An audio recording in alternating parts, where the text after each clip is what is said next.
For a long time, the expectation was simple. Men would tolerate anything just to stay in the game. Attitude, mixed signals, unrealistic standards, constant testing. It was all part of the process. The assumption was that men had no choice but to deal with it if they wanted relationships. But that assumption is starting to crack. Okay, low-value men hate standards. They hate standards. So they're going to try and shame you for having standards. But baby girl, that doesn't mean, oh, let me lower my standards. What the hell are you doing? Wake up, smell the coffee. They're going to shame you for having standards because they want to gaslight you into thinking that your standards are too high. Why do you not understand that? It was always me in control. What does that look like? Because, you know, women are good at that. They're good at telling you what you need to do as a man and how you need to lead as a man. And respectfully, as a man, I'm going to definitely not do what you're telling me to do. Right. I will go the most pridefulest way away, do it, put 300 pounds on my back when I only needed to put 10 pounds on my back just to prove a point. In 2026, more men are reaching a point where they're simply not interested in tolerating behavior that drains their time, energy, and peace. Not because they're angry, but because they've realized they don't actually have to put up with it. And that changes everything. To the men out here that are being seriously mistreated by women, I'm so sorry for the mental and emotional pain that they're forcefully putting you through. Like, I feel like so many women are just out here like MK Ultraing people. Like, yeah, like guys can be a narcissist or gaslight or whatever, but like that takes a disorder, right? There are so many women that are forcing other people to feel their pain and go through their pain experience because they refuse to heal. And they just are so busy trying to vindicate their own pain that they're bringing more pain into the world. I am so sorry for the amount of men that are getting seriously traumatized by women. I promise you, I'm trying my best to figure it out. Like, obviously, it's because they're not healing and because they were never given guidance of how to heal. But that's not an excuse, right? Because I wasn't given that guidance and I still healed. What I'm saying is, I promise you, I'm working on it and I'm seriously trying. Like, I know men can be the problem too, but you guys are so like sweet and immature with your emotions that you guys, a lot of you don't even have like a super in-depth like way of thinking when it comes to your emotions. So you guys just all move on and bury everything. And so that is like what your trauma is. But women are supposed to be motherly and nurturing and like just having so much goodness that it just like oozes out of their aura and they become inviting and attractive. You're just like magnetized, you're pulled to them because of the love in their heart. That's what we're supposed to have. And I promise you I'm working on it. Instead of arguing, explaining, or trying to win situations, many men are choosing the simplest response: disengagement. If something feels like unnecessary drama or constant stress, they just step back. No debate, no emotional investment, just distance. No, sir. Men are having a hard time right now because they have not ever had to be in the practice of weaving social fabric. Social fabric and human connection is actually everything. It is how human beings stay alive. And unfortunately, for most of history, we've had systems and structures that in no way require men to be having the skills of weaving social fabric and or making repairs to that fabric when they make a mistake or hurt someone. And many of the structures that we've had in the past insulate men from facing the consequences of their own actions because human connection is forced through forms of oppression. Now, I'm not sure why you'd want that. In my mind, I would never, and under any circumstances, want someone to be forced to be connected with me. I would know at my core that connection was inauthentic. But you seem to be interested in either economic entrapment or violent oppression and having women respect you. In other words, be forced to be in connection with you. And I'm honestly not sure why you'd want that. Men are struggling now because they have not flexed the muscle of, in a healthy and good way, in a consistent way, weaving social connection in their lives, whether that be friendship or maintaining long-term and healthy romantic partnerships. We haven't required men to be good listeners. We have told men they're not good nurturers, when in fact men are actually perfectly capable nurturers. We haven't taught men how to give orgasms. Instead, for the most part, men could be lazy for most of human history because women were trapped next to them.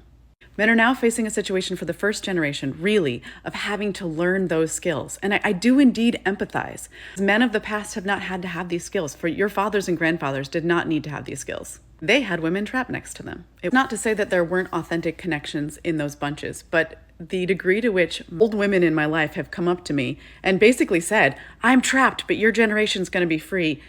If I had $1 for every time an older lady said that to me, I would be a millionaire. What's interesting to me here as well is that you seem to want respect to be unconditional. But the way social fabric works is that when someone rips that fabric, or in other words, hurts someone, it's actually a really good and healthy thing that there's a temporary consequence, because consequences encourage people to make restoration. Men are not inherently worse at human connection. In fact, I think they're human beings built for connection. But just like any other skill, it must be practiced. And men have not been required to practice. Men who are practicing this, men who are nurturing their communities, being good listeners, making repair to relationships and to community when they do harm, those men are thriving. They're doing all right.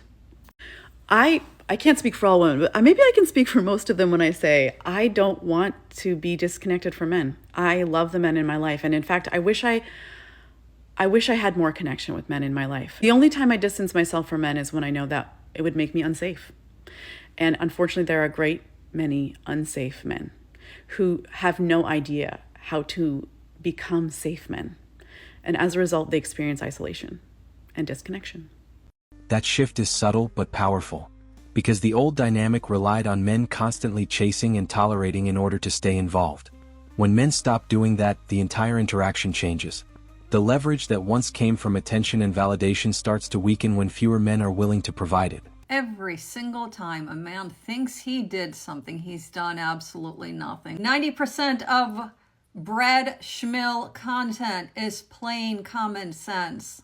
Feminists can't be bothered to actually listen to what the Brad Schmill guys are saying. So go ahead, keep acting like entitled hoes who bring nothing of value to a relationship, and keep asking yourself, where are all the good men? Men didn't change, you did, for the worse, and we don't want you anymore. Men didn't change, you did. We know.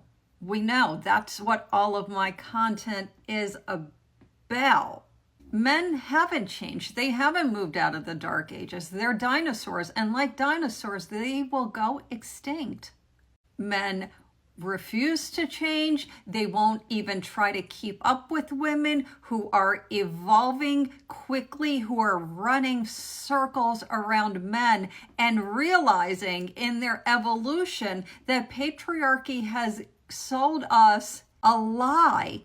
And we're realizing as we evolve how little we actually need men in our lives, and how we can pay for services, and how we can pay for donors, how we can extract resources from men fairly, and then go on about our lives without them. Men are only saying that women have changed for the worse because it creates a worse situation for men that women have changed, because now men can't tap women for endless resources. Women are creating a magnificent lives for themselves, and men are creating a whole bunch of nothing but loneliness. They're not even getting the opportunity to carry on their family name, which means that they're realizing their entire life is completely irrelevant. They have come here, they've existed, taken up space, resources, and oxygen, and done absolutely nothing. Whereas women are building community, they're creating beautiful lives for themselves and for other people. They're helping other human beings. And what men will never ever admit is, as they sit on the sidelines and watch this better world that women are creating, men are full of envy that women did it ourselves, we did it for ourselves, and men don't get a single part of it. They still want us. They don't want to evolve to catch up with us. And that's what they're mad about. What's surprising is how calm the reaction is. There's no loud rebellion, no coordinated pushback. Most men aren't making speeches about it. They're just quietly adjusting their standards. If something doesn't meet those standards, they move on, quickly and without hesitation. Listen, I'm not trying to start something here, but I do have to ask this out loud. If men are really the problem, then why don't y'all just leave us alone? Men are really the problem, then why don't y'all just leave us alone? You don't know what you're talking about, do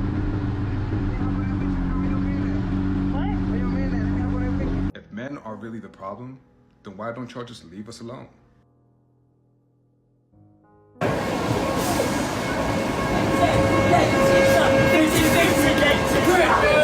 Why don't y'all just leave us alone?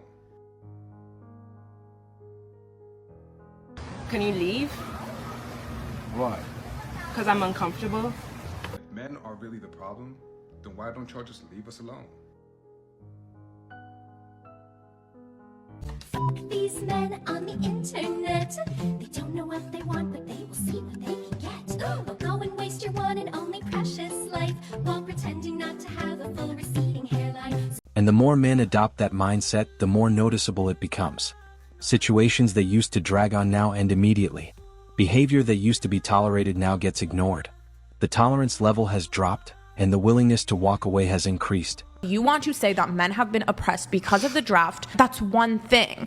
But it's ignoring the fact that it is, because you're not looking at how women weren't allowed to be in certain positions of power, how women weren't allowed to get certain jobs, how women weren't allowed to get an education, how women were not given access to financial independence, right? So that is a long list of things that we as a society have widely recognized. And if a woman wanted to be drafted, she can be drafted nowadays. Hold on. If a woman wanted to be drafted, that removes the component of an unwillingness on the woman's part to participate in the military. Okay. Are you willing to acknowledge that as it relates to selective service, forced military conscription, this is uniquely a male problem? It's something that uniquely impacts men, and it's something that is in many ways oppression of men that doesn't apply to women, and it's a paradigm in which men have it worse as compared to women. But who's doing that? Men are doing that. How would Men that be are relevant? Other men. And so men are oppressing other men. That's what you're saying. That makes literally it's no a sense. byproduct of the patriarchy. It's what men did to themselves.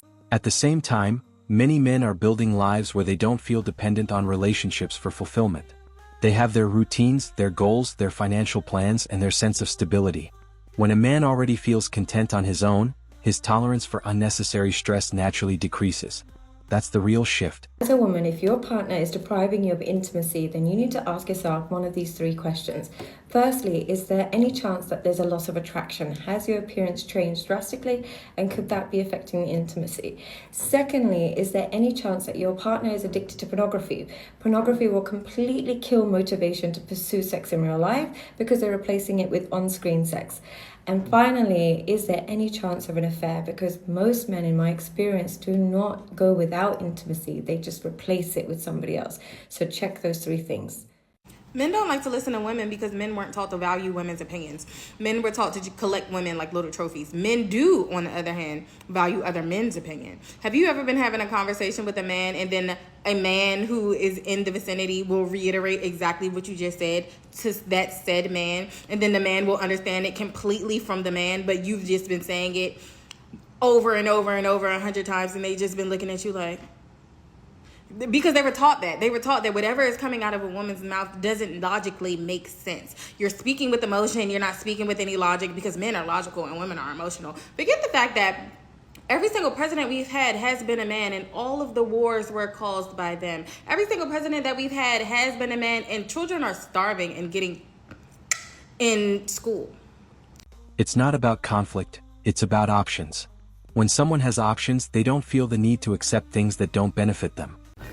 And what I kind of realized is that these niggas is just gay. They don't want to take you on dates. They don't want to do no gestures. They don't want to spend no money on you. But, hold on. But as soon as it comes to their homeboys want to do something, they so ready. Then they think when they do something slight for you, it's tricking. That is bare minimum. Get out my face with that, for real. And if you know you ain't got no money to be spending, or you don't want to spend no money on nobody, don't be trying to date around and talk to no female if you broke. Okay, I'm just going to say this, and it's going to annoy some people, but it's true, okay? If you claim to be attracted to women, but you don't go down, or like you're one of those guys who's like, oh, that's quite intimate. I really only do that with girlfriends. Or just like, oh, I'm not like into the taste, you know, it's a bit rank. It's a bit fishy. Yeah.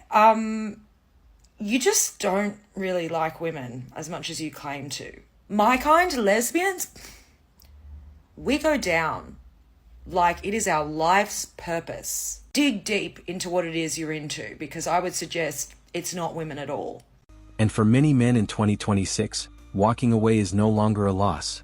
It's just a normal decision, which leads to a situation where the same behavior that once worked no longer gets the same response. When women stop focusing so much on what it is they like and prefer and pay attention to what men like and prefer, dating will be a whole lot more successful. There's a strong, rebellious, and defiant spirit in the modern woman. Because women tend to carry themselves the way they think is appropriate. But who decides who gets married, you or the population of men you're around? I'll answer, the men. And as much as you may not like that, they hold that power, just like you hold the power to decide if you want to have a child or not. Everything's not always equal and fair. Listen to me, women. The majority and bulk of men are saying, I like this. I want my women to be like this. You are so gung-ho on doing it your way and then complaining that you can't find a suitable mate. That's because you're not listening and taking the feedback and implementing those changes. You're stuck on what you want to do. And you are totally free to walk away from the standards that men hold. But prepare to die alone. Because the biggest change isn't that men are reacting differently. It's that they're choosing not to react at all. Men stopped playing by the rules. And now everyone's freaking out. Let's break down why silence has become the loudest move.